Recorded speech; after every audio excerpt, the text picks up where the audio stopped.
Bonsoir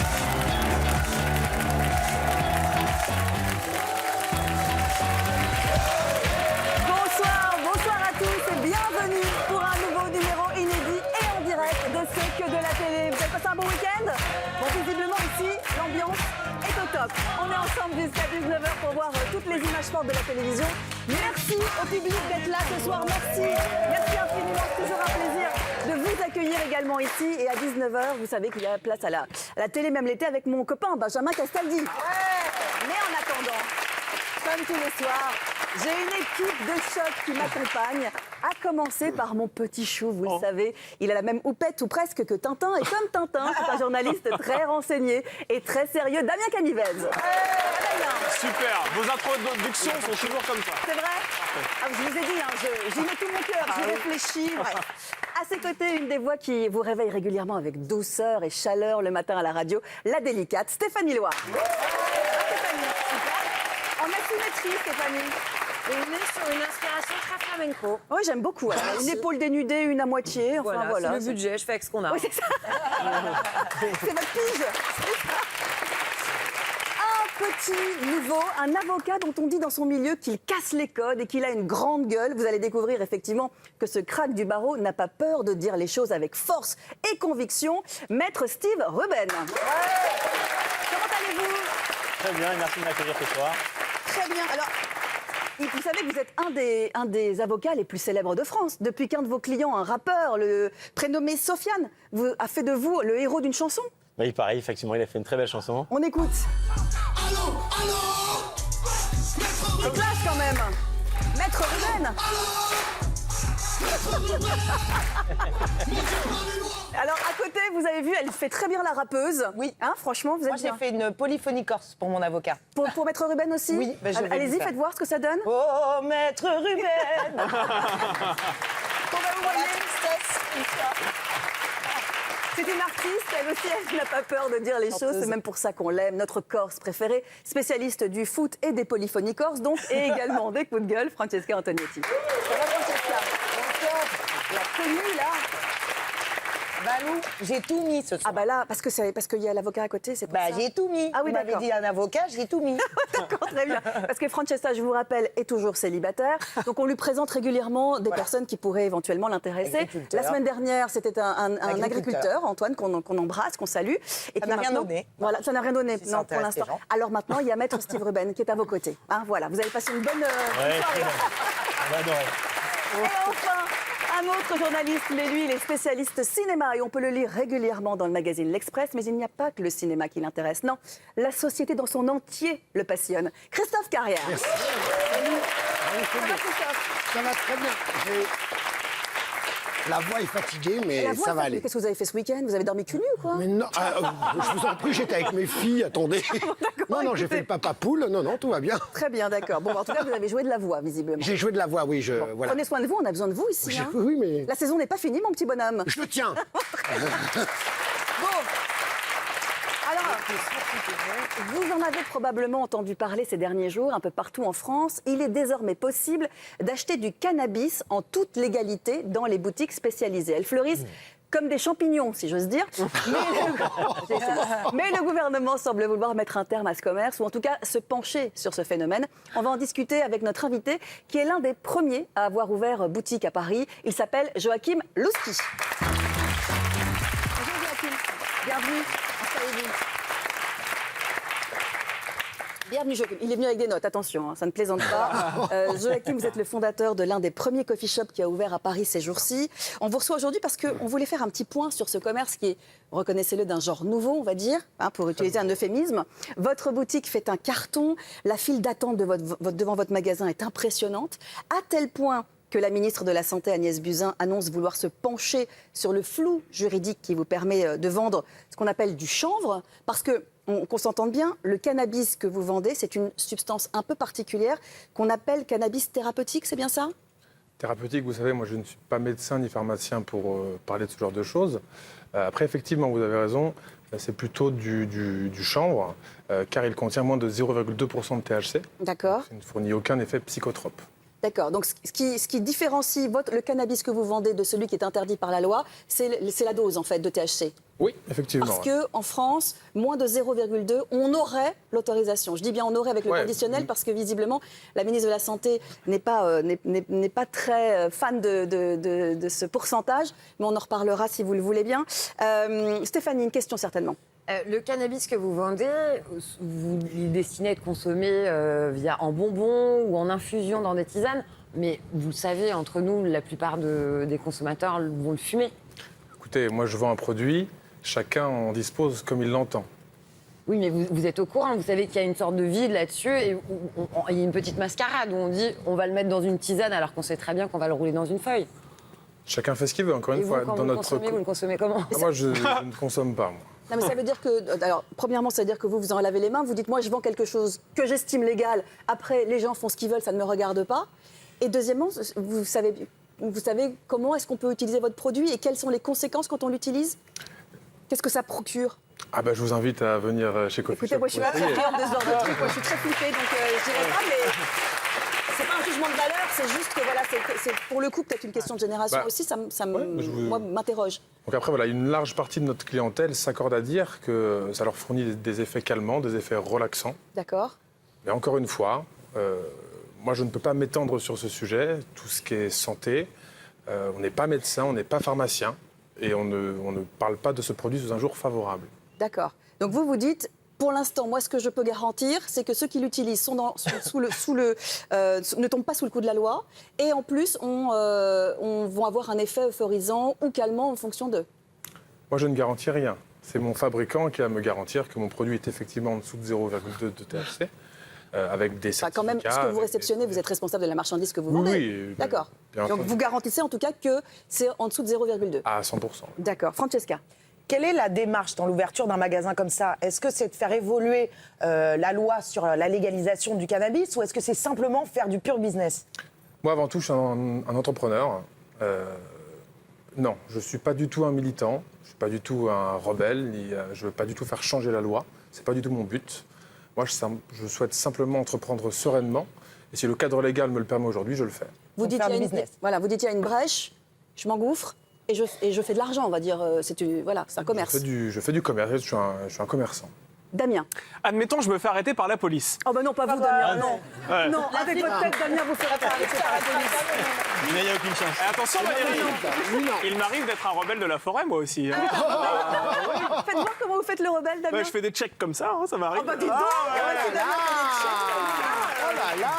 Aux yeux bleus, attention. Hein. Donc admettons, voilà, je tombe entre les mains des forces de l'ordre. Comment je fais pour prouver que votre substance n'est pas du cannabis illégal, sachant que ça a la même odeur et la même apparence? Effectivement, c'est ce qu'on dit à nos clients, pardon. Aujourd'hui, les forces de l'ordre ne peuvent pas dissocier le vrai du faux. Nous, on fournit bien entendu un ticket de caisse, une petite facture. Est-ce que sur le ticket de caisse, il y a inscrit ce produit contient moins de 0,2, donc... Du tout, mais non. on va fournir aussi un certificat, Ah.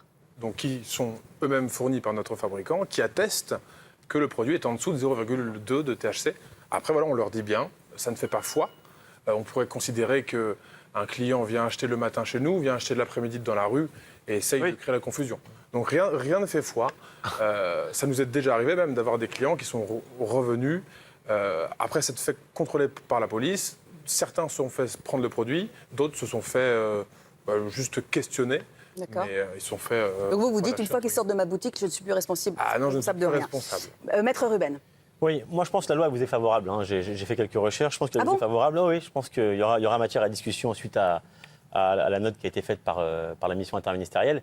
J'avais une question à vous poser. Moi je défends pas mal de gens qui se livrent à des affaires de trafic de stupéfiants. Vous n'avez pas été menacé par des trafiquants ou par des associations qui seraient Pas du tout, non, contre pas du tout. ce que vous avez ouvert comme... Pas du comme tout. Oui, parce qu'effectivement, pour compléter Pas ce ce que dit soir. Maître Ruben, le dealer d'à côté ou autre pourrait dire, attends, vous empiétez sur mon marché, Mais écoutez- je vais venir, je vais réclamer ma part, ou bien vous dégagez du circuit. Voilà, ce qu'il faut savoir, c'est que c'est pas du tout la même clientèle, en fait. D'accord. Ça n'a rien à voir. Aujourd'hui, nous, ce qu'on propose à la vente, ça ne procure aucun effet psychotrope. D'accord. Et donc, notre clientèle ne recherche pas forcément ça. Et ceux À qui vous l'inverse disent que c'est une de- porte d'entrée pour aller plus loin? Encore une fois, on ne peut pas refaire le monde avec des si. Personnellement, je ne pense pas. D'accord. Mais après, voilà, je ne suis pas assez compétent. Christophe. Des coffee shops, ça fleurit au Canada, aux États-Unis, en Suisse, en Hollande, bien sûr. Voilà. Et en France, ça coince. Pourquoi, à votre avis? Il faut poser la question au gouvernement. Vraiment, voilà, chaque pays adopte sa ligne sociétale. Vous savez, le mariage homosexuel est autorisé chez nous, est interdit à nos portes. Malheureusement, je n'ai pas la réponse.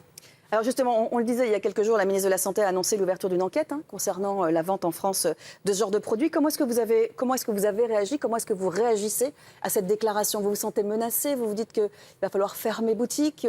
Ah bah, je serais déçu de fermer boutique, comme une bonne centaine de mes confrères aujourd'hui. Ça ouvre beaucoup, et vraiment chaque jour. Voilà, on a bien compris que la ministre et le gouvernement allaient vers une interdiction de ce produit-là. Madame la ministre parle elle-même d'une zone grise, d'une zone floue. Oui, un flou artistique. Voilà, comme je vous expliquais, moi, les règlements du droit européen, des règles supralégales, nous autorisent aujourd'hui à faire ça. Et c'est pour ça, d'ailleurs, qu'on a pris la plume, pas plus tard que hier matin, et par le biais de notre cabinet d'avocats, on a écrit une lettre à divers organismes du gouvernement, le procureur, Madame la ministre et le garde des Sceaux, pour clarifier la position. D'accord.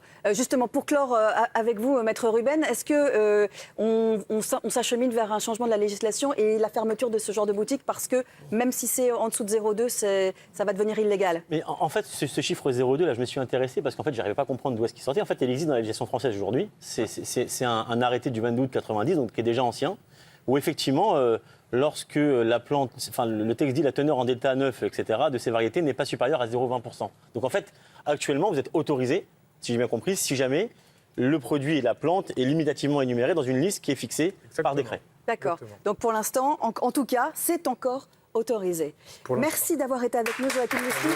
N'hésitez pas à vous réagir sur le plateau, parce qu'effectivement, j'imagine que votre boutique ne laisse pas indifférent et que nos téléspectateurs ont certainement énormément de choses à nous dire. Je rappelle que la consommation de cannabis et plus largement de drogue demeure illégale en France et que c'est un délit passible de poursuite judiciaire. Merci infiniment. Merci à vous. Un Damien. On passe à un tout autre sujet.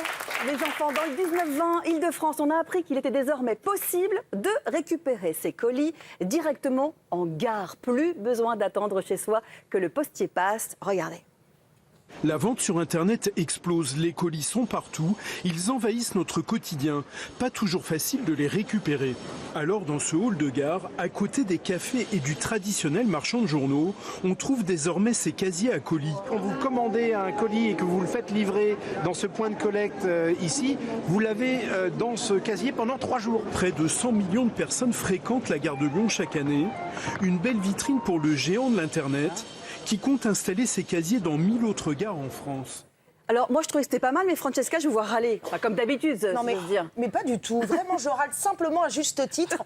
Là, je trouve que ce n'est ni le lieu ni l'endroit pour aller récupérer ces colis. On est déjà en train de jouer des coudes quand on est dans des gares. Poussez-vous, pardon, j'ai ma valise, poussez-vous. Là, en plus, on a les mecs qui viennent récupérer leurs colis. Mais c'est formidable, on les amène chez nous. Je comprends pas. Mais ça peut pas être facilitateur quand on est working girl ou non. working man? Et bien sûr, la SNCF compte 4,5 millions de voyageurs quotidiens. Donc vous imaginez, c'est une zone de transit absolument considérable. Ça vous évitera notamment d'aller après votre journée de travail à la poste, vous vous frottez à des longues files d'attente. D'ailleurs. Donc au moins Vous vous l'avantage... frottez-vous Oui, je aux me longues frotte aux files files d'attente. d'attente. Bon, oui, très c'est bien. vrai. Bon, et vous, qu'en pensez-vous? Est-ce qu'on va retirer ces colis à la gare? Est-ce que c'est une bonne idée ou bien une mauvaise idée? Et vous nous dites une mauvaise idée. Tiens, comme Francesca, bien sûr. vous pensez comme elle à 60%. Bon, on marque une courte pause et on se retrouve dans quelques minutes avec encore plus d'extraits de la télévision. Nous vous montrerons des images de Coco, le gorille le plus intelligent du monde qui vient de mourir à 46 ans. Il était capable d'exprimer ses sentiments et même de dialoguer avec les hommes. À la veille des vacances, 70% des parents se disent inquiets de décevoir leur enfant sur le choix de la destination estivale. Tout ça à cause des photos postées sur les réseaux sociaux. On en parle. À tout de suite.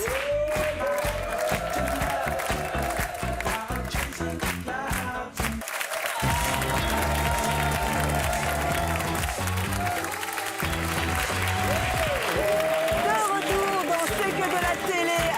Je ne sais pas pourquoi la régie Qui adore mettre Michel Sardou, cela dit, c'est un bonheur à chaque fois, évidemment. Bon, alors, vous n'êtes pas au bord du lac du Connemara, vous êtes dans C'est que de la télé, mais c'est quand même un vrai bonheur de vous avoir. Merci d'être là. N'hésitez pas à réagir tout au long de l'émission sur le hashtag CQDLT. On diffusera vos meilleurs tweets à l'antenne. Vous le savez, j'ai coutume de dire que vous êtes le 6e chroniqueur de cette émission. C'est beau. On va parler santé maintenant. Ça nous intéresse tous, la santé. Alors que les traitements anticancéreux se veulent de plus en plus innovants et ciblés, leur prix ne cesse d'augmenter, atteignant parfois des sommes colossales. Mais est-ce justifié? Le 20h de France 2 a enquêté. Des traitements anticancéreux toujours plus innovants, plus ciblés, mais aussi toujours plus chers. Celui-ci contre certains cancers de la peau, 72 000 € par an et par patient. Pourtant, selon certaines associations, ce n'est pas la recherche qui coûte le plus cher au laboratoire, mais le marketing et la promotion pour diffuser au maximum les médicaments auprès des médecins. Ces médicaments, parfois décrits comme révolutionnaires, sont-ils si efficaces ? Certains nouveaux traitements très attendus sont mis sur le marché trop tôt, sans avoir été correctement évalués. Leur prix est fixé avant même de connaître l'efficacité du produit. En 2015, le coût global de la prise en charge des traitements anticancéreux a représenté 10% des dépenses de l'assurance maladie.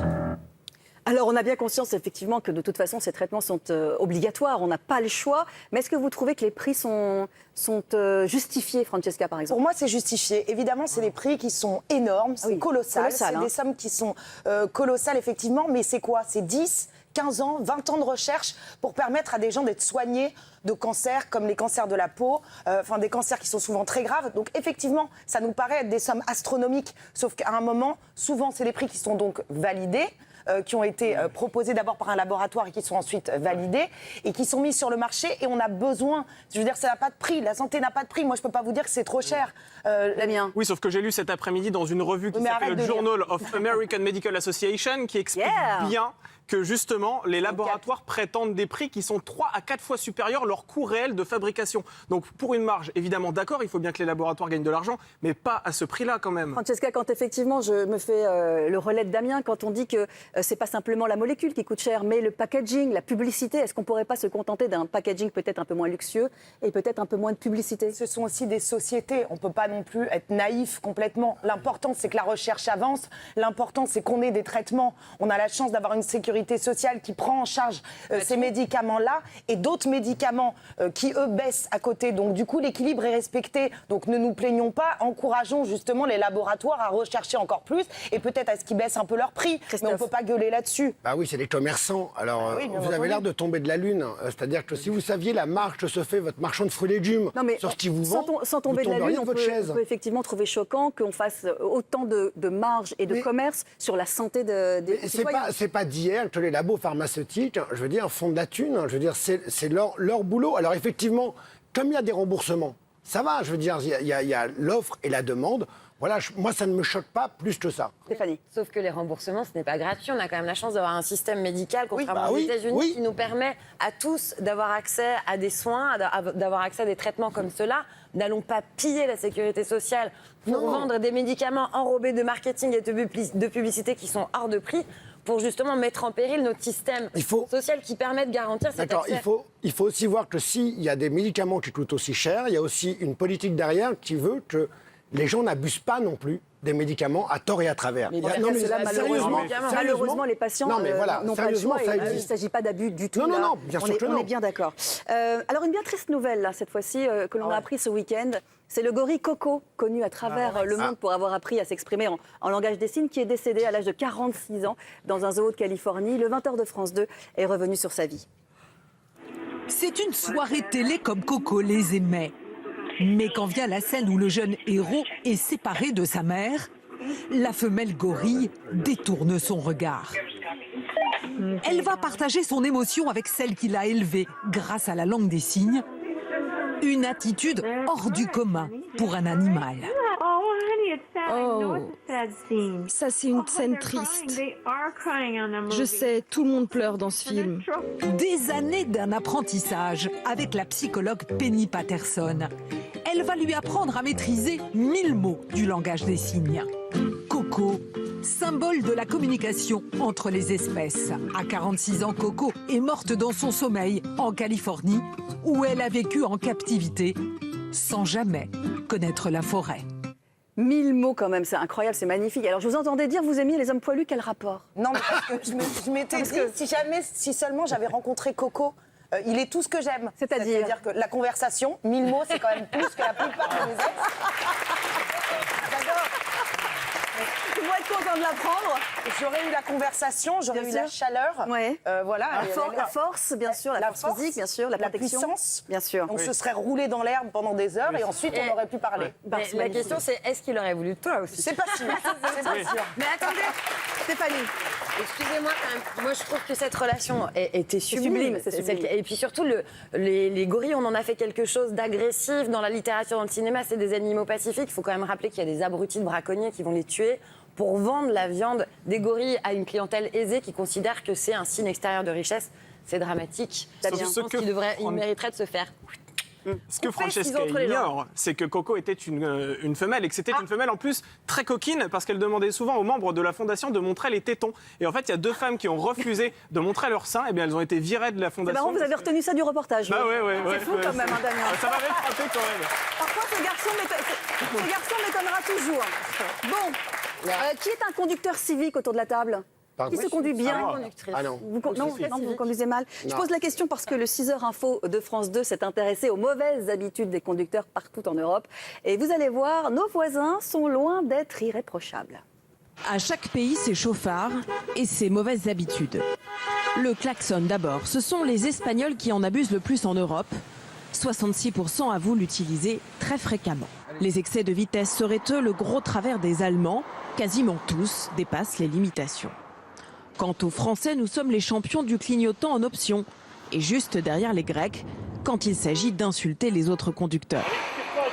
Chacun ses travers donc, mais un point commun à tous, le téléphone au volant. Alors ça, le téléphone au volant, qui le fait là, ici? Ah non. Vous ne mentez pas. Oui, on va pas vous mentir. Vous le faites? Comment ça? Ah non, elle va non, mais non, attendez. Christophe. Non, mais j'ai l'oreillette. Hein. Voilà, mais c'est vrai que. Mais t'as pas le droit à l'oreillette, non plus maintenant. C'est le kit main libre maintenant. Oui, je sais, mais on va Maître Ruben, j'ai raison, c'est le kit main libre. Bien sûr. Sinon, qu'est-ce qu'on risque d'ailleurs, tiens? On risque 3 points et 135 euros, je crois. Ah oui, quand même. D'accord, très bien. Vous êtes un conducteur civique, citoyen? Extrêmement. Je fais attention. Bon. Mais quelle bande de pipoteurs, quoi. Arrêtez, je veux dire. Enfin, c'est important quand même. Mais non, moi, à mon avis, j'ai des origines grecques. Hein, parce que vous insultez, vous téléphonez. Ah non, mais c'est un enfer. D'ailleurs, j'ai plus de voiture à Paris, de toute façon. Non, parce que c'est l'enfer. C'est parce que c'est possible à Paris, parce que viens en Corse. Si tu commences à klaxonner en Corse, je ne suis pas le même. Bah non, t'es pas le même. Non, je suis super gentil en Corse. J'aime beaucoup les Corses. Bah oui, et puis ils conduisent super bien. Bah oui. Non mais Damien, vous avez quelques chiffres peut-être sur la façon dont on se conduit Oui, moi je peux vous dire en tout cas qu'en 2016, malheureusement, 3477 personnes ont perdu la vue lors d'accidents de la route. Donc il faut faire effectivement très attention. Le téléphone au volant, effectivement, c'est banni. Moi, à titre personnel, je peux vous dire que celui qui va me retirer un point n'est pas encore né. Parce que lorsqu'il s'est limité à 50 km/h, je suis celui qui roule à 48 pour ne pas me faire le blond. Ah oui, voilà, blond. C'est le bon élève, c'est le bon élève. Mais je préfère ça, vous voyez? Je préfère ça à Christophe qui insulte. Voilà, c'est 2 salles, 2 ambiances, oui. Valérie, je trouve que souvent la conduite, ça transforme les gens. Donc vous qui êtes dans la vie l'incarnation de la douceur, de la sympathie, de la bienveillance, est-ce qu'au volant, vous devenez un monstre comme 98% des conducteurs? Alors, oui. Valérie. C'est vrai qu'en France, on n'est pas. Je répondais pas à cette question, sauf en présence de mon avocat. Maître, répondez-la. Vous savez, en France, on n'est pas mal non plus. Regardez ce conducteur qui est un peu trop en confiance.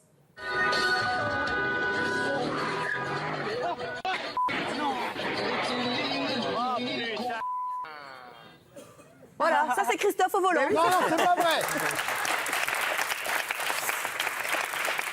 Allez, est-ce que vous êtes heureux? Ah oui, Est-ce que vous êtes très heureux? Oui. Si je vous pose la question, c'est parce que le ministère du Travail a lancé une étude afin de connaître les métiers dans lesquels les Français sont les plus heureux ou les plus malheureux. La quotidienne de France 5 nous les révèle. Êtes-vous heureux dans votre vie professionnelle? C'est la question qu'a posée le ministère du Travail à 24 000 personnes représentant 87 métiers. En tête de classement des métiers qui rendent le plus heureux, on retrouve les ingénieurs de l'informatique, les cadres des transports et personnels navigants, ou encore les cadres de services administratifs et financiers. À l'inverse, en toute fin de classement, on trouve principalement des métiers de bouche ou de soins à la personne. 14% des 26 millions de travailleurs français seraient même ce que le rapport appelle des accablés, c'est-à-dire des personnes pour qui le travail est devenu une souffrance. Une étude réalisée en 2007 évaluait à plus de 2 milliards par an le coût pour la société de ces maladies liées au mal-être professionnel. Les salariés vont être irritables, ils vont mal répondre, ils vont pas être concentrés. Et ça se répercute sur la productivité. Alors, ce qui est sûr, c'est que sur les chantiers, ça rigole en revanche. Regardez. Ça va arriver. Voilà. Franchement, moi aussi, je veux faire pareil que mon copain. Regardez comme je suis fort, comme je suis... Et voilà. Oh, c'est gentil, c'est gentil. Voilà. Faut pas grand-chose pour être heureux au travail. Il fait chaud, on vous arrose et vous êtes heureux. Pas grand-chose. Non, bon, on en plaisante, mais c'est vrai que la souffrance au travail, c'est quand même quelque chose d'extrêmement délicat et douloureux. 10 milliards, ça coûte 10 milliards d'euros par an à la collectivité. Hein. Oui, mais alors, je trouve ça très bien qu'on commence à s'interroger sur le bonheur dans l'entreprise et le bonheur au travail. Alors évidemment, on ne le fait pas dans toutes les entreprises et dans tous les domaines, mais on est bien plus performant quand on se sent bien sur son lieu de travail, quand on est bien accueilli. Il y a même des entreprises à l'américaine qui permettent aujourd'hui de faire des siestes, d'avoir ses enfants gardés sur place. Cyril Hanouna, par exemple, c'est ping-pong, vous voyez, pour être heureux au travail. Et au final, on n'est pas moins productif, au contraire, on passe plus de temps, on est mieux et on rend service à son entreprise. Maître Ruben, est-ce que les avocats sont heureux au travail? Parce qu'on parle souvent de votre surcharge de travail avec des dossiers qui s'empilent les uns sur les autres. Manifestement, on est mal classé si on écoute le reportage. En revanche, c'est vrai que c'est important au travail et nous, on essaye au cabinet de faire des réunions en buvant un peu de champagne ou de faire des dîners. L'alcoolisme. D'accord. Ah bah d'accord. Comment être heureux? Un avocat heureux, il fait des réunions au champagne. Formidable. Ça paraissait assez simple. Il fallait y penser. C'est aussi bête que ça. Non mais c'est vrai qu'il y a une pénibilité de votre métier. Non, bien sûr, il y a une pénibilité qui est remarquée régulièrement et qui est dénoncée d'ailleurs, mais c'est vrai que c'est pas évident parce qu'on a un travail évidemment avec des heures qui sont qu'on ne compte pas. Et vous avez des responsabilités humaines quand même, parce que ce sont des gens qui confient leur vie. Évidemment, on défend des gens, on défend des personnes, mais c'est vrai que ça génère un stress et parfois il y en a qui ne tiennent pas au bout de 2-3 années, il y en a qui arrêtent. Ah, qui jettent l'éponge carrément? Exactement. C'est vrai que j'ai vu un classement dans une revue spécialisée qui indique que la France est 12e dans le classement du bonheur au travail. Et c'est vrai que les champions du bonheur au travail, c'est les pays scandinaves avec la Suède, parce qu'on se rend compte en fait que là-bas, le taux de parce qu'ils chômage. peuvent monter des meubles? Bah déjà, le taux de chômage là-bas, et oui aussi, c'est vrai. Non, je sais pas, je cherche.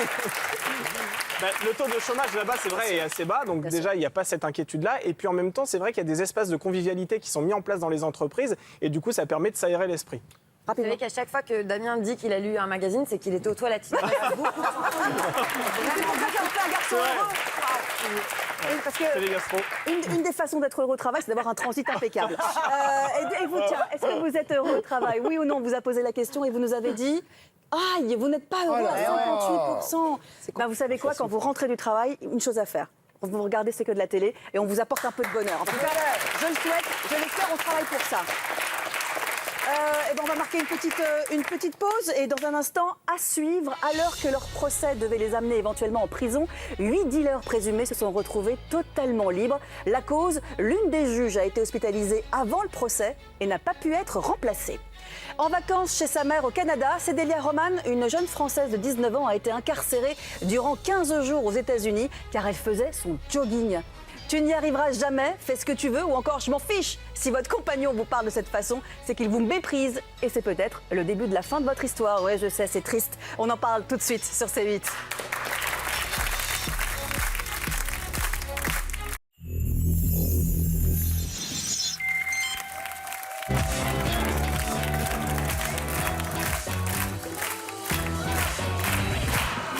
Bonsoir à tous. Vous êtes dans C'est que de la télé avec toute l'équipe. Nous allons vous montrer les images les plus fortes de la télévision ce week-end. Et dans 30 minutes, vous avez rendez-vous avec l'équipe de Benjamin Castaldi pour 2 heures de direct. Mais on n'a pas fini de décrypter la société. Et pour m'accompagner, j'ai toujours avec moi cette belle brochette, à commencer par Damien Canivez, toujours aussi informé. Stéphanie Loire, toujours aussi douce. Maître Steve Ruben, l'avocat le plus branché du barreau. Francesca Antonietti, toujours au taquet. Et enfin, Christophe Carrière, toujours décoiffé. Ah, ça va, là, pas mal. Pas mal. Non, vous êtes bien. Il y a un effort. Et chez vous, prenez place, la place du 6e chroniqueur. Vous le savez, c'est vous le 6e chroniqueur. Vous la méritez, cette place. On attend vos avis et vos réactions à l'émission avec le hashtag CQDLT. Et on diffusera les messages les plus pertinents à l'entête. Car oui, je sais, vous êtes pertinent. Bon, allez. On démarre avec le 20h de France 2. On a appris que plusieurs trafiquants de drogue présumés avaient été libérés la semaine dernière, faute de juge. Une décision qui provoque la colère des policiers. Dans cette salle à Pontoise, le procès devait durer 4 jours. Seulement la magistrate qui devait présider les audiences a été hospitalisée. Faute d'effectifs suffisants, 3 juges étant en arrêt maladie, elle n'a pu être remplacée. 8 des prévenus qui comparaissaient en détention ont été remis en liberté, comme l'exige la loi. Aujourd'hui, sur 8071 postes de magistrats, 525 sont vacants, non pourvus, soit un taux de 6,5%. On est dans une institution judiciaire qui est dans une situation de telle pénurie que le moindre événement, le moindre grain de sable va complètement enrayer la machine. Le procès a été renvoyé en mars 2019. D'ici là, les 8 prévenus ont été placés sous contrôle judiciaire. Alors honnêtement, ça semble complètement absurde cette situation. Comment est-ce que c'est possible, Maître Ruben? Et pourtant, on est dans l'application stricte de la loi. Ce qu'on vous dit pas, Comment c'est ça? que ce sont Expliquez-moi, des gens qui sont parce que là, détenus je depuis de comprends nombreux mois. Ouais. En fait, la question, c'est pourquoi ils sont jugés aussi longtemps en réalité détenus. Ce qu'on vous dit pas aussi, c'est que ce magistrat qui est tombé malade, en réalité, c'est le président et qu'il n'y avait aucun magistrat qui était capable de pouvoir le remplacer au pied levé pour pouvoir présider. C'est normal. Ah bon? Non, mais ce qui est normal, c'est que vous avez un magistrat qui doit présider cette affaire-là. Elle a, parce qu'elle juste est faite d'hommes et de femmes, elle est empêchée parce qu'elle est souffrante. Non, mais ça on ne remet pas en cause le fait qu'elle soit On est malade. au maximum du délai duquel on peut juger les gens. Ils doivent être remis en liberté. C'est l'application vraiment stricte de la loi. Mais ne vous inquiétez pas, s'ils sont jugés, qu'ils soient présents ou absents, soit le tribunal décernera des mandats de dépôt, soit des mandats d'arrêt, mais ils pourront rectifier le tir sans aucune discussion. D'accord. Vous voulez dire par là qu'ils ne sont pas dans la nature, c'est prévenu? Au contraire, c'est vraiment une application normale des choses. Et c'est s'ils avaient été maintenus en détention que ça n'aurait pas été normal. Ah d'accord, très bien.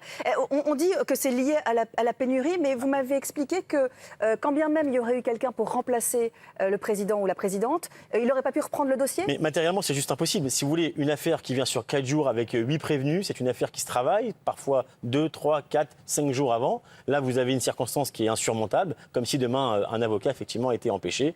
Dans ces circonstances-là, le tribunal devra prendre des décisions. Et s'ils prennent la fuite, s'ils partent à l'étranger, par exemple, est-ce qu'on peut quand même... Mais en fait, il y a des mécanismes correcteurs qui permettent d'anticiper cela. Et si jamais cela se passe, il y a d'autres mécanismes qui permettent de les repêcher. Ah d'accord, donc pour vous, tout est normal? C'est l'application pure et dure de la loi. Je trouve ça fou, oui. Ce qui n'est pas normal, c'est la pénurie de juges en France. C'est-à-dire qu'il y a...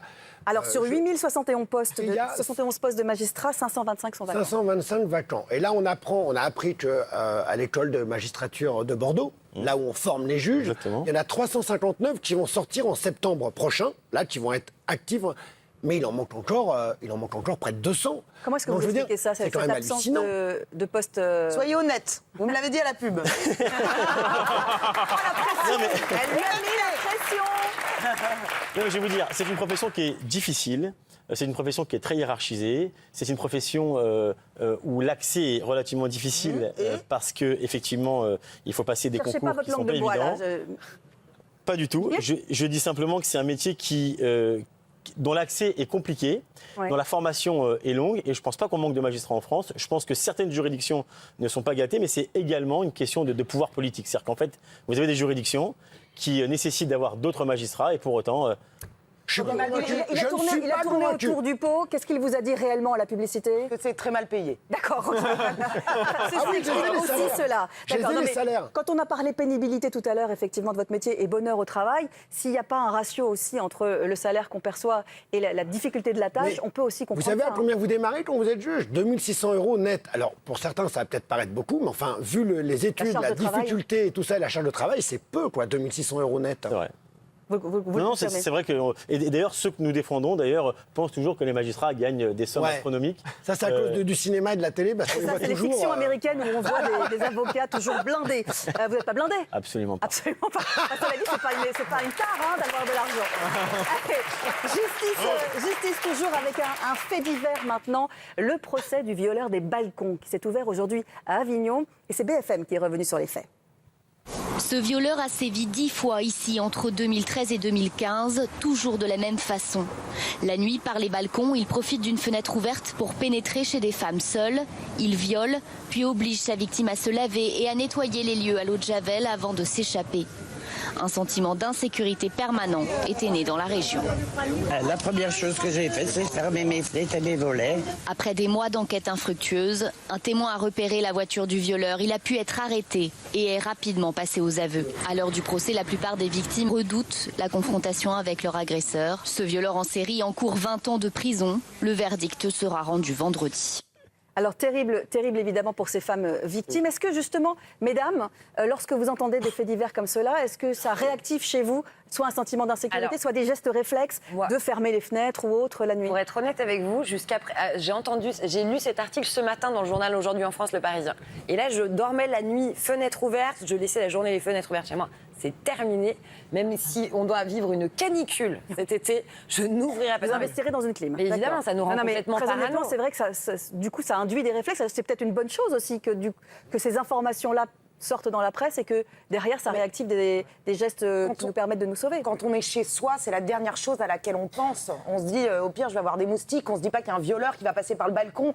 C'est vrai, on parlait de sanctuaire dans le reportage. C'est exactement ça. Que quelqu'un pénètre chez nous, il nous viole. Enfin, c'est le pire cauchemar. C'est ce que dit, alors je me tourne vers Maître Ruben, c'est ce que dit l'avocat des victimes et qui dit, évidemment, il n'y a pas de hiérarchie dans les viols, mais là, en l'occurrence, quand on est agressé chez soi, qui est un lieu où normalement on se sent en sécurité, c'est un traumatisme supplémentaire. C'est une certitude, mais finalement, la climatisation a quand même certaines vertus. Et qu'effectivement, si effectivement c'était le cas... Arrêtez les blagues. On a mis un petit temps d'arrêt, mais ça a fait rire dans le public, donc bon... Non, mais c'est vrai que le contexte est terrible. Non, mais c'est terrible. Une question d'ailleurs d'ordre juridique. Visiblement, la personne qui a reconnu les faits est accusée de 6 viols et 4 tentatives de viol.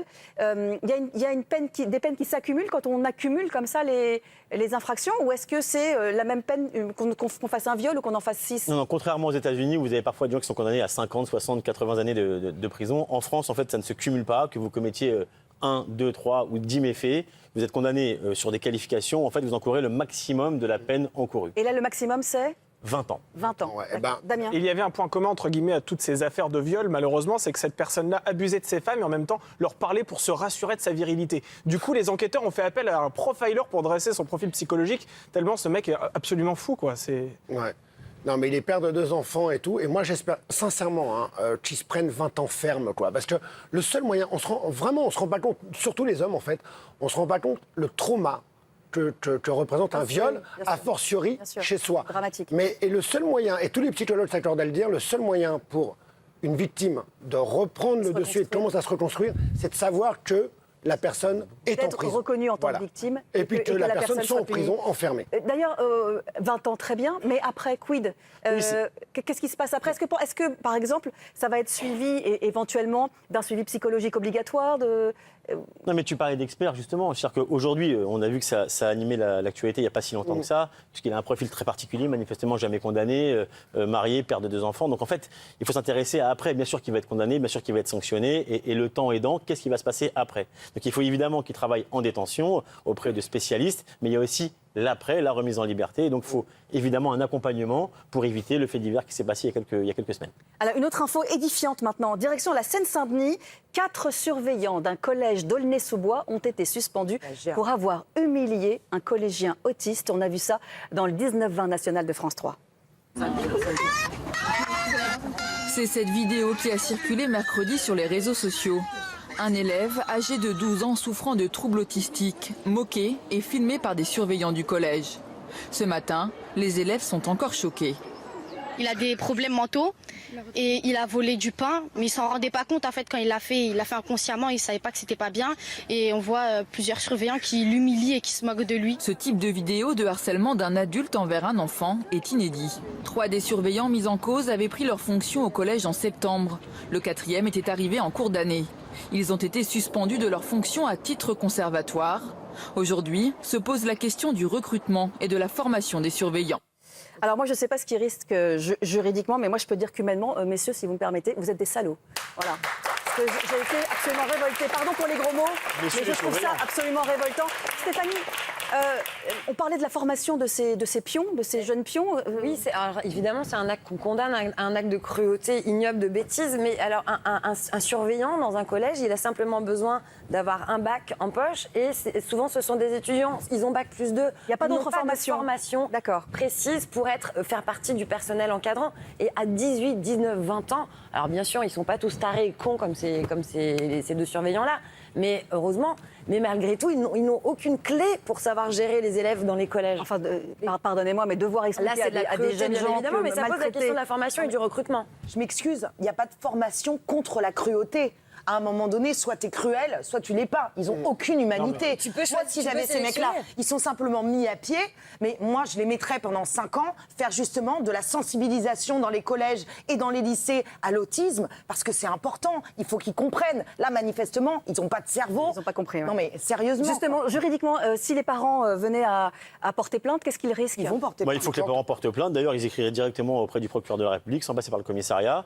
La première cadre juridique serait peut-être le harcèlement, mais en réalité, à mon avis, on serait plus sur des violences psychologiques. D'accord. Qui sont très facilement, qu'on peut établir très facilement. Il doit être jugé effectivement pour que ce soit en fait un exemple, parce qu'effectivement c'est inadmissible de pouvoir voir des images pareilles. Donc ça serait au-delà du harcèlement, c'est carrément violence. Ah, c'est des vraies violences psychologiques, sans aucune discussion. Alors cet élève effectivement de 12 ans, il se trouvait dans une structure éducative particulière pour ces élèves qui présentent ce genre de pathologie.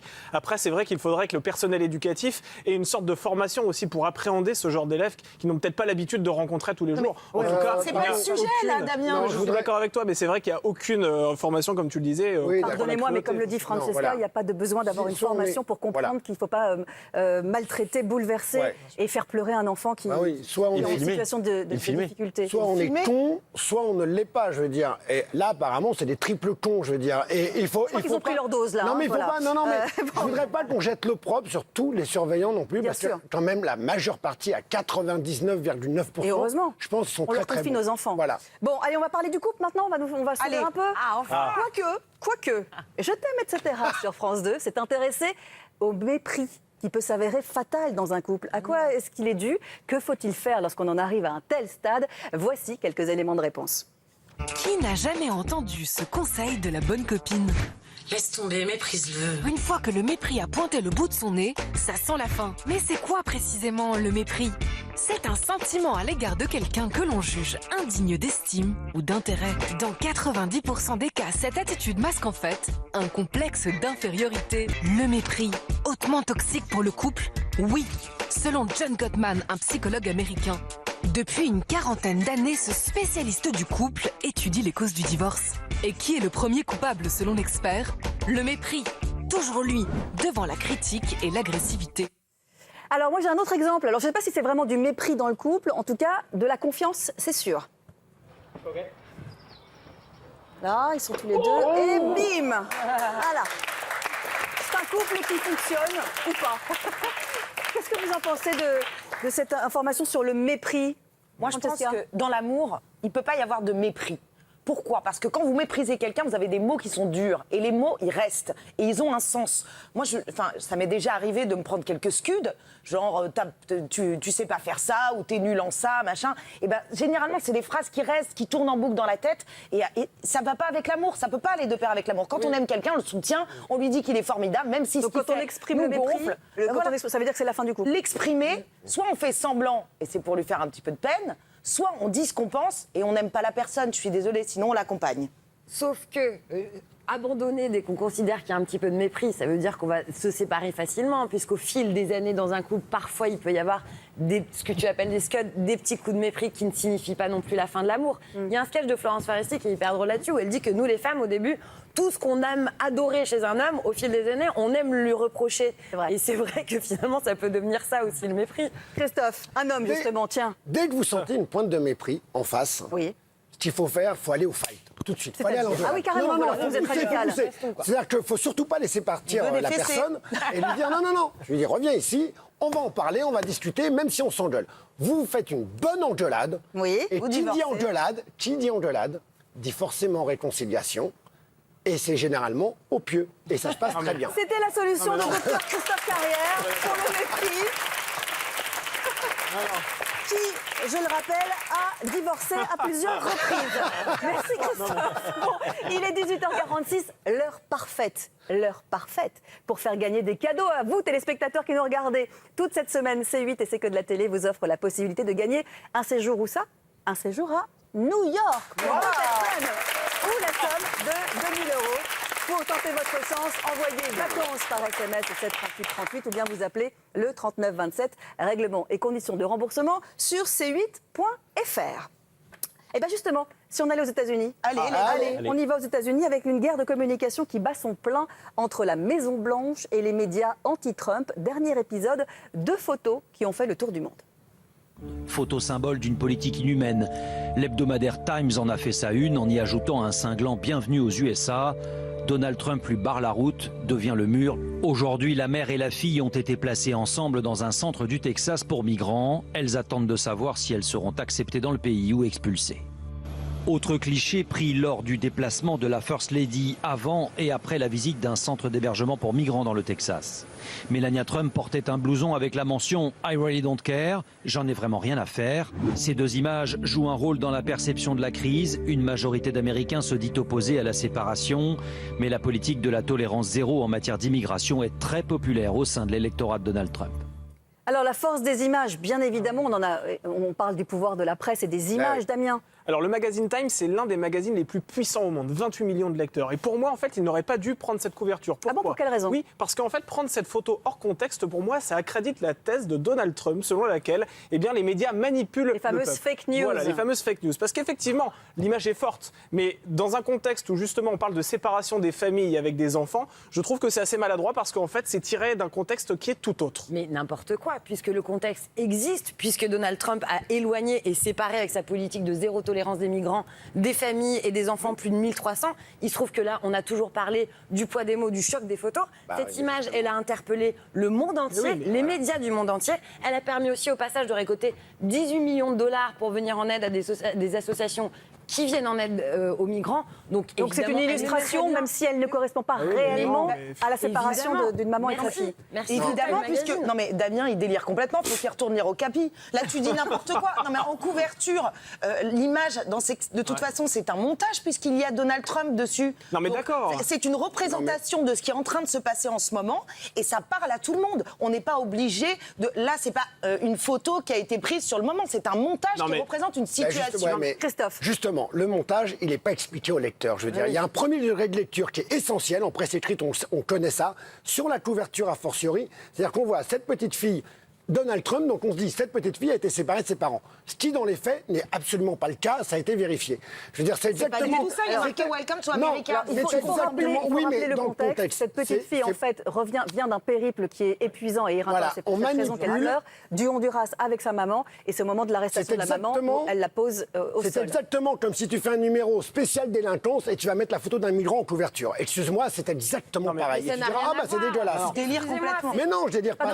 C'est la manip des images. Christophe, ça n'a rien à voir. Le propos à l'intérieur du papier, on pose une situation qui est existante. Là, évidemment, on veut choquer, on veut interpeller et ils ont on manipule avec des images. En tout cas, les images ont un sens, puisque que penser du blouson que porte Melania Trump Mais arrêtez avec cette histoire aussi, c'est pareil. Cette veste, c'est une pauvre veste à 39 €. La nana, s'est pas rendu compte de ce qu'elle avait fait. Arrêtez. Mais arrêtez, c'est pas du tout dans le contexte. Alors pour le coup, pardonnez-moi Christophe, mais j'ai le sentiment que vous faites preuve d'angélisme. C'est la femme du président des États-Unis. Elle va justement... En même temps, excusez-moi, elle n'a pas inventé la machine à courber les bananes, hein, cette femme-là. Donc elle met une veste, elle se rend même pas compte de ce qu'elle porte. Je pense qu'elle a des conseillers qui savent très bien ce qu'elle fait, oui. Évidemment qu'elle a des conseillers, elle a une armée de conseillers en communication. Rappelez-vous, le jour de l'investiture de Donald Trump, elle était habillée comme Jackie Kennedy, avec un tailleur bleu ciel. Elle sait très bien choisir ses vêtements. Là, et en plus, moi je pense... Alors la question que pose la presse américaine, pour relancer l'information, c'est...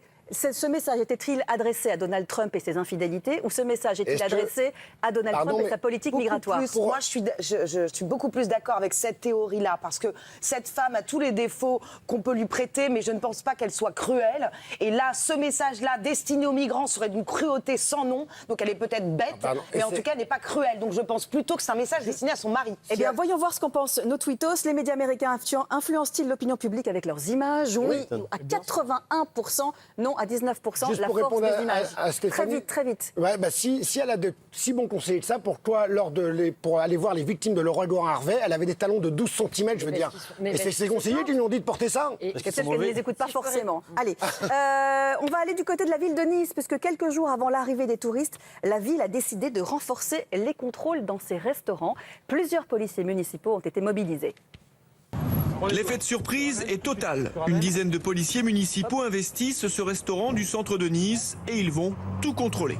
On peut trouver de la viande avariée, on peut trouver des gens qui fument à l'intérieur. Et ici, les infractions sont très nombreuses. Conséquence, une fermeture immédiate de l'établissement. Appuyés par les services d'hygiène, les douanes et l'URSSAF, les policiers sillonnent la ville. Mais cette fois, c'est la musique le problème. Motif de nuisance sonore, je leur ai demandé de baisser ostensiblement le bruit. Une opération coup de poing amenée à se reproduire. Chaque année, la ville de Nice attire 5 millions de touristes. Et d'ailleurs, ils ont interpellé un homme en plein karaoké. Il tentait de finir sa chanson et ça a donné ça, regardez.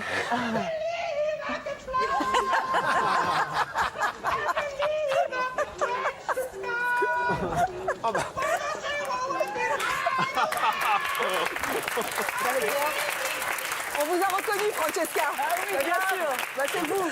Je me suis déjà fait interpeller en pleine solitudinette de Laura Pausini. Ça a été Ce qui donne, par exemple, quand vous chantez Laura Pausini, ça donne... La solitudine tra noi questo... Non, ne l'encouragez pas. Non, ne l'encouragez pas, finalement. Bon alors, qu'est-ce que vous pensez de ce renfort des policiers? Non mais je trouve ça insupportable. Enfin, j'ai rien contre les policiers, j'adore la police nationale, je vous embrasse. Mais à un moment, ne déboulez pas dans les restaurants quand il y a la fête, quand on s'amuse, quand il y a un peu de musique en plein été, il n'est pas 22h, laissez les gens s'amuser. Alors après, qu'on surveille le travail illégal, évidemment, c'est important. Que l'on surveille la nourriture, c'est important. Mais nous cassez pas l'ambiance. Ils nous cassent l'ambiance tous les étés. Moi, en Corse, j'ai été avec un restaurateur. Ils nous ont cassé l'ambiance plusieurs fois. C'est pour ils ça. passent devant plusieurs fois déjà, donc on sait que... ils sont gentils, ils vous préviennent. En passant devant. Ben non, mais on sait quand même qu'il y a une pression sourde. Voilà. Et après, il faut tout éteindre. C'est ennuyeux. Non, mais franchement, venez faire la fête avec nous, c'est mieux. Non, mais Maître Ruben, opération coup de poing, elles sont justifiées ou pas, ces opérations? Non, opération coup de poing, c'est un coup de pied dans la fourmilière. C'est-à-dire qu'en fait, on a l'impression que c'est à partir du mois de juin qu'il faut se préoccuper de ça, jusqu'au mois de septembre, et que de septembre jusqu'au mois d'avril, ça ne nous intéresse pas. Ouais. Évidemment, c'est bien, ça a de l'intérêt. C'est cosmétique pour vous? Mais à mon avis, c'est simplement de façade, et ça permet effectivement de faire un peu de bruit, de montrer qu'il y a une présence. Mais à mon avis, ça ne changera pas les choses. Vous pensez que le fait de... Parce que normalement, on commence à faire ces opérations coup de poing. Pourquoi? Parce qu'en ville, le nombre d'habitants a été multiplié par 2, 3 ou 4. Donc c'est normal que la présence policière soit plus importante, non? Non, mais qu'elle soit présente, il n'y a pas de discussion. Mais elles existent en matière d'alcoolémie, en matière de stupéfiants. Ça ne dure qu'un temps, alors qu'en réalité, de sécurité, il n'y a pas de discussion. Je crois que ça doit être... La prévention, c'est également extrêmement important pour ces gens qui font vivre et qui réunissent évidemment beaucoup de personnes. Christophe. Il n'y a pas que ça. Ils font aussi des interventions, c'est des questions d'hygiène. Ils vérifient les cuisines, ils vérifient tout. Quoi, quand même. En renfort des services d'hygiène. Et c'est quand même vachement fort et c'est quand même très utile. Bah, si. Alors c'est utile et c'est fort, certes, très bien, mais bizarrement, ça arrive juste avant l'été, juste avant les gros départs en vacances. Et c'est plus qu'une opération coup de poing, c'est une opération de communication. Ah, vous pensez? D'accord. Bon, venez chez nous, tout va bien se passer, vous tout est propre, faire tout est rouler dans la farine et c'est propre. Bon, alors une information, une histoire assez ubuesque maintenant. partie faire un jogging. Une Française est restée pendant 2 semaines dans un centre de détention aux États-Unis. Sérieux ? Sa faute, avoir traversé la frontière sans s'en rendre compte. Regardez. Cédella Roman a eu la peur de sa vie. En mai dernier, alors qu'elle fait son jogging, la jeune Française de 19 ans franchit accidentellement la frontière et se retrouve côté américain. Il y a un officier qui m'a arrêté, il a commencé à me dire que j'avais passé la frontière illégalement. Elle est emmenée à Tacoma, dans un centre de rétention pour migrants. J'ai compris que ça commençait à être vraiment sérieux et du coup là j'ai commencé un peu à pleurer. Cédella passera 15 jours aux côtés d'une centaine de migrants dans un dortoir. Cette arrestation n'a rien d'anormal pour les services américains de l'immigration qui invoquent les règles en vigueur. À la suite de cet incident, Cédella assure être désormais interdite de séjour aux États-Unis. Bon, alors c'est vrai que le jogging, c'est dangereux. Regardez la mésaventure qui est arrivée à une certaine Francesca A.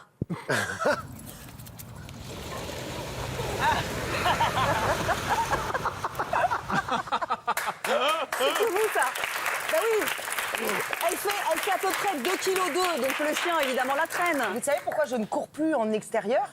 Vous courez en intérieur, vous? Je cours en salle, oui. Ah oui. Parce que sinon, je vous voyez faire le tour de l'appartement, je comprenais pas. Non, je vais en salle parce que dehors, je choisis tout le temps, Pourquoi? Je sais pas, je me prends je sais pas, je n'arrive pas à évaluer l'espace. J'ai un problème. C'est parce que vous êtes toute fine, donc le vent vous... Oui, voilà. c'est ça, vous bouscule. Oui, ça va être le vent. Ça va être le vent. Question juridique. Alors là, carrément, elle est interdite de territoire. Elle ne peut plus retourner aux États-Unis? Non, mais ce qui est fou, c'est qu'il n'y a pas un juge qui juste est capable de dire stop, quoi. Stop. Oui. Et en fait, d'enrayer la qu'aux US. machine. Ça arrive qu'aux US. C'est que cette demoiselle là qui fait ça, qui fait son jogging, qui se retrouve pendant 15 jours. Tu sais ce que c'est, toi? Ouais. Bien sûr. 15 jours en détention, c'est juste fou et ça ne peut arriver que là-bas. Ah, vous pensez qu'en France, le système judiciaire n'est pas aussi ubuesque que ça et finalement on peut se rendre compte de la bêtise de l'administration? Je dis que vous avez des garde-fous à chaque instant qui fait qu'à un moment donné, on dit stop, que ça ne peut pas arriver. D'accord, il n'y a que les Américains. Souvent les Américains. Nous, on est au-dessus. D'accord, très bien, Maître Ruben. Merci beaucoup. Ils sont dingues. Ce pays est fascinant par sa dinguerie. C'est-à-dire que d'un côté, ils arrêtent cette pauvre femme, je veux dire, qui a juste franchi la ligne sans le savoir. Et de l'autre côté, ils vont remettre la Mamadou, notre migrant héroïque. Mamadou Gassama, pardon. Voilà. Ils vont lui remettre un prix, là, le award de héros de l'année ou je sais pas quoi. Le mec, il n'a pas intérêt à faire un pas de travers de son hôtel parce qu'ils vont... C'est la conséquence de la politique de Donald Trump en matière d'immigration. C'est la tolérance zéro. Et là, vous en avez la preuve, c'est la tolérance. Ouais, mais c'est débile, c'est la tolérance débile. Zéro. Foot encore. Tiens, foot. Vous aimez le foot? Oui, plutôt. Vous allez voir, j'ai une innovation extraordinaire qui va vous plaire. Sur BFM Business, on a découvert un stylo que tous les fans de football vont vouloir s'acheter. Regardez. Si vous voulez suivre les matchs de la Coupe du Monde depuis votre open space en toute discrétion, une station de radio allemande vient de présenter le Football Pen. En mettant le stylo dans votre bouche, vous seul pourrez entendre la radio à l'aide de vibrations sur votre oreille interne. Le stylo utilise une technologie de conduction osseuse. Regardez avec un air appliqué le PowerPoint de votre patron en réunion tout en écoutant les matchs, c'est désormais possible. Tellement efficace qu'on a du mal à croire que ça existe vraiment. Et Francesca, comme par hasard, son stylo dans la bouche. Et ça ne marche pas avec le vôtre. Il faut le connecter, vous voyez. Vous aimez ce genre de choses? Je trouve ça un petit peu tiré par les cheveux. Moi, je trouve que le foot, c'est le partage. Et j'aime bien regarder les matchs à plusieurs et qu'on l'écoute et qu'on hurler ensemble, pour vivre ensemble. Voilà, vous savez que quand je hurle, je ne pourrais pas. Voilà, je crie trop fort. Bien sûr. Vous lâcheriez le stylo. Voilà. Oui, bien sûr. Qui achèterait sinon ce stylo je sais pas, moi, je suis sur d'une oreille. Ça marche pour les deux oreilles ou pas? Vous le mettez comme ça, je ne sais pas. Mais même, on se fait griller, forcément. Non, on se fait pas griller. Non, mais excuse-moi, on se fait pas griller peut-être pour le son, mais t'as un mec qui est en réunion, qui est gonflé, qui fait semblant d'être intéressé, qui se met à crier. Oui, c'est vrai qu'on peut. Tiens, le stylo connecté pour suivre le mondial de foot. Invention de génie ou gadget utile, vous dites? Vous nous dites gadget inutile. En plus, sans compter que ça peut être mal interprété. Tout le monde est comme Francesca, on préfère partager et être tous ensemble. Alors là, une info, je pense, qui va ravir certains d'entre vous. Un surprenant jumelage entre 2 communes qui nous est annoncé par Bourdin Direct sur RMC Découverte. Vous connaissez Montéton, dans le Lot-et-Garonne, 327 habitants. Non, mais je... Voilà, et le village de Messin, oui, Meurthe et Moselle, 2 villages qui veulent se jumeler à l'occasion de la rencontre annuelle des communes au nom burlesque. C'est Montéton, en fait. C'est Montéton qui accueille cette année. Ça marche par paire. Et pour l'occasion, on aura droit à une fresque, une guirlande de soutien-gorge. Non, mais c'est génial. Alors, je suis déçue parce que je voulais envoyer Damien. Parce que je voulais envoyer Damien en envoyé spécial, mais malheureusement, finalement, le maire nous a dit que le jumelage ne se fera pas. Ouais, je suis très déçue. Alors, il y aura tout de même, quand même, pour les aficionados, une guirlande de 300 mètres de soutien-gorge qui flottera dans les rues du village pour soutenir, alors ça c'est très très bien et bravo à eux, pour soutenir la lutte contre le cancer du sein. Donc, on peut les applaudir. C'est une initiative intéressante et intelligente. Très vite. J'ai vu qu'il existait 2 villages, le village de Bèze et le village de Lorgy. Je pense qu'on peut faire quelque chose, non? Oui. Bien sûr, Damien, bien sûr. Merci pour cette information. On va rester là-dessus. Franchement, ça me fait mal au cœur de terminer l'émission sur ça. Mais merci beaucoup, Damien. Tout de suite, c'est la télé même l'été avec Thomas Castaldi et son équipe. Ils reçoivent Manu Payet et Jonathan Cohen, que j'adore. Et nous, on se retrouve demain dès 17h45 pour une nouvelle émission inédite. Bonne soirée sur C8. Bye, ciao.